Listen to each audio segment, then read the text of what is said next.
Lucy from Geneva.com is joining me in studio, and we are going to be busting 5 vitamin myths. Hello. Hello. I say vitamin, you say vitamin, but that's okay. All right, we're busting 5 myths today. The first myth is that 100% RDA of vitamins is all you need for health. Well, first let's define RDA. So RDA stands for the recommended dietary allowance, and that is the level of nutrients, so vitamins and minerals that you need to take in order to prevent deficiency diseases. So for example, as we said earlier, vitamin C, and to prevent scurvy you need a certain level of vitamin C. However, we do find that in a higher dose for some of the vitamins and minerals, you can actually achieve health benefits over and above preventing deficiency diseases. So there are possibly higher levels that provide more optimal doses for optimal body function, for health. That is often better to be taking. So when you're looking at a supplement, if it says 100% RDA, it's just something to twig in your mind. That maybe other levels might be necessary for me for health, but yes, that's just a common misconception that people think if they're getting 100% RDA, they've covered all their bases. All right, so 100% RDA is not always the way. It's not always the optimal way. Okay. It should prevent deficiency diseases, but it's not always the optimum level. All right, well, the second myth we have here is that natural equals safe. So I think a lot of people think, and how can a natural product harm me? It's natural. And that's not the right way to think, is it? Yes, now I think that's a very, very important myth that needs to be debunked. Often some of the most poisonous substances that we actually find come from natural sources. So for example, from plants, yes. So it's important to remember that even if it's natural, safe, pure, all of those sort of words that are often used on marketing of products, they can actually have harmful effects if they are given in a dose that's too high or above the dose that should be allowed to be used. And also in certain disease states, if you're taking certain medications, there can be harmful interactions between the herb or whatever product you're using and your medication. So it's always important to check with your healthcare provider first and just be aware that natural is not always safe. Obviously it can be safe, but the only way to determine that is to chat to your doctor, your dietitian, or an expert that knows about the interaction between different chemicals. Now, what are some of the natural supplements that are not safe if taken in high dosage? Well, for example, it's not necessarily not safe taken in high doses, but for example, vitamin K, you need to be very aware of vitamin K because that's involved in blood clotting if you're on warfarin. And as a result of that, vitamin K is a natural substance, but as a result of that interaction with warfarin and the serious health effects that it can have if you're taking it without being in consultation with your healthcare provider, vitamin K has actually been scheduled as a medicine. Oh, really? Yes. So certain substances can interact, and also, for example, if you're taking super doses of certain things, vitamin A is a natural product, but for pregnant women, if you're taking it in too high doses, it can actually cause birth defects for the baby. Oh, wow. So it's just something to remember, even though it's, if it says it's natural, it's safe, high doses of those things are not necessarily recommended, and even some of the ingredients are not recommended for certain conditions and with certain medications, so check first. Now we're moving on to our third vitamin myth. That's weight loss products are a magic bullet. Yes, I think if we had this magic bullet, a perfect product, We would all be so thin. Yes, and nobody would be, if it was something that you could just use without exercise and you could just eat what you want, we would not have this problem of obesity and chronic diseases. So if a product is making claims that this miracle cure going to make you thin in 2 days, if it seems like it's too good to be true, it probably is too good to be true. So be very wary of those types of claims.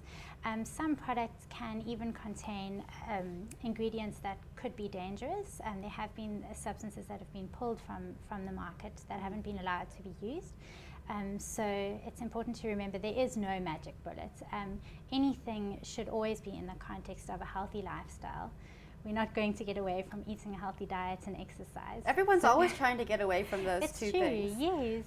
Just eat healthily and exercise. Now the fourth myth. this is a myth for moms, that supplements aren't necessary for their children if they eat properly. Now, why is that a myth? I think where it comes to the definition of eating properly, often moms are not aware of what their children are needing. Moms often don't know that, for example, children should be having 2 to 3 portions of fatty fish a week in order to get the optimum omega-3 levels.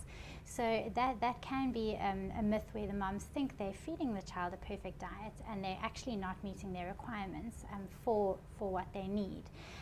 In our westernized diet, unfortunately, there's too many unhealthy fats, too much sugar, too much salt, and not enough of the micronutrient providing foods. For example, your vitamins and your fruits and your vegetables, which provide your vitamins and your minerals. In most, they do say that you can meet your nutritional requirements with a healthy diet. So moms, if you are feeding your child a perfect diet, then that's fantastic. Well done. That's a really, really good approach, and that's fantastic. Some countries do recommend routine supplementation. For example, in America, the American Academy of Pediatrics does recommend vitamin D supplementation for all children from a few days old, because they have found that there are deficiencies prevalent in that population. So there's quite a lot of children who are vitamin D deficient, which of course affects bone health. Right. In South Africa, there aren't any specific recommendations for vitamin D supplementation, but that is something that if a mom feels concerned if her child isn't eating properly, if she's worried about her child's bone health, just as an example, then it's a good possible thing to bring up with your healthcare provider and chat and see if your child may possibly need a supplement.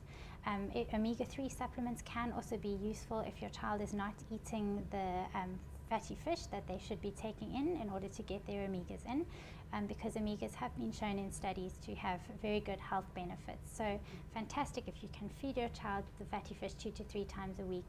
That is brilliant and well done, but you can also use omega-3 supplements. Again, check with your doctor because they can have health effects, so check first, but they can also be helpful.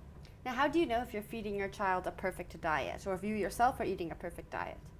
I think that's often a difficult thing to do. I think to look at the resources that are available.